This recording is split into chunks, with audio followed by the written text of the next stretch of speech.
What's up, Ebike fans? In this video, we're going to be talking about how to go ahead and add flat out tire sealant to a bunch of bikes. Actually, tomorrow we're going on a ride, so I'm going to be adding into tomorrow's bike rides for video filming. And I just wanted to go ahead and just let you know this is probably one of the best ways to prevent flats from happening based on the research that I had. This video is going to be how to install this. Let's get started.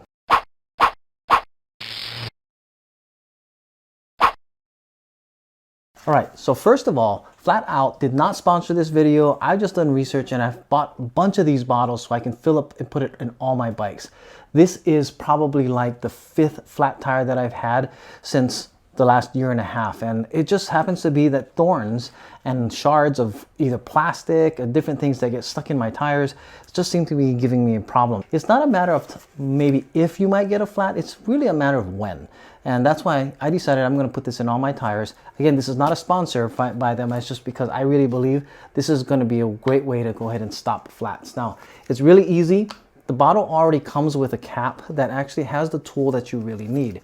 The only additional thing I kind of recommend that you bring in to doing this is paper towels, because it is a liquid. In case you have anything that starts to run, you can easily just wipe it up and clean. And by pulling off the cap, you'll actually have your insertion tube. And in this tube, the cap for that actually has a little tool here that is your valve stem remover. This is for a Schrader valve. So what you want to do first is remove your cap if you have one on your tire here. I've already removed this one here. Then what you can do is take this off. And what we're going to do is we're going to flatten the tire all the way. Okay, so what you can do is then you just grab this and you can put it into your stem here and you can twist it and you can loosen and take off the valve. Now, this is the one thing that this is just a plastic piece. So I actually do recommend buying something like this, which is a valve stem remover tool. There's a whole bunch of different ones in the market, but this is one, and it actually came with a bunch of extra caps and also other replacement stems. So I just decided to pick one of these up because of the extra things that Schrader valves that you might have. But this is aluminum and it's a lot easier to go ahead and remove. The stem fits in nicely and you just spin it and you're going to turn it all the way until it comes out. Now again, this cap that comes with it can do the same job. It's just sometimes a little harder because the plastic sometimes does flex. So the tire is going to go all the way flat. We want to make sure that our valve is actually on the upper side half of the tire, because when we squeeze it in, we're going to want the fluid to go down into the tube there. So once that's there, we're going to go ahead, stick this on, and we're going to go ahead and squeeze into the tube. So you can see it going in here into the tube. So we're going to squeeze in half the bottle, again keeping the valve on the upper side of the bike so that the liquid will flow down through here. Once that's done, basically we're going to put the valve stem back in. So we're going to stick this on here just like that and stick it in here and then screw it back in. Now I'm holding down the tire here to keep the valve out. I'm pushing into it, and you don't need to over tighten it. You can just tighten it snugly. And once that's in, now we're going to go ahead and pump up our tire again. So let me push this tire down here, and then I'm going to put this on here, tighten that up, and then we're going to start pumping out. Now you want to pump in slowly, just get a little air in there, and then make sure the tire is seated nicely.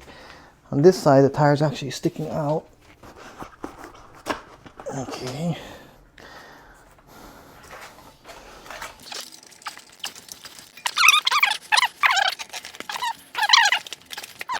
Okay, so the tire is nicely evenly put back in around the rim. My valve is back at the top. All right. Tighten that up. Okay, so now while I'm pumping it back up and watching, I'm going to go ahead and talk about what the sealant does. It is actually a liquid that flows throughout the tire. And the good thing about this Flatout is that it is actually used in military vehicles. A bunch of different sealants on the market. And the one thing that I liked about what I heard about Flatout, the fluid will actually stay in the tire. It can last up to 10 years. With some other liquids that might be like some of the other major brands, that after about a couple of years, it actually doesn't, it gets kind of gooey and sticky. I've not heard that many problems or complaints about Flatout. Whatever technology that they've decided to put in there, it's really good. And basically, if you get a puncture and the air starts to leak as the liquid is flowing throughout the tire, and once it finds a hole, it basically clogs it up with different materials that's built into it. It's a kind of cheap insurance against flats, because if you get a flat tire on a fat bike, that can really strand you. And it's sometimes in the back wheel, very difficult to patch on the road. Yeah. All right, so now that it's all put in, basically you want to do what you can to get the bike front wheel spinning to get the liquid flowing throughout. Of course, as you ride, it'll do that. This side there's this little line around the rim, and it's even all the way around. That's the main thing with that. If you can easily remove the tire before doing it, I'd actually recommend doing that. One, because it's not pushing down as you're actually having to flatten all the way. I'm doing this because I want to show that you can do it on the bike.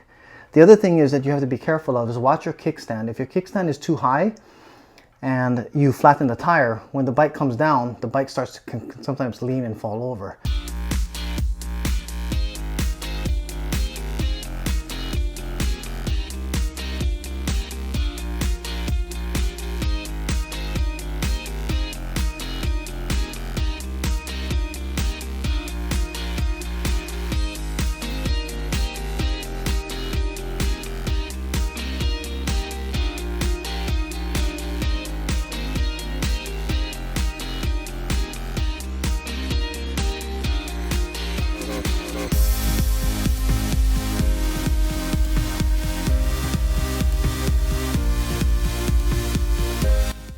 This portion of the video is sponsored by ebikeproducts.com.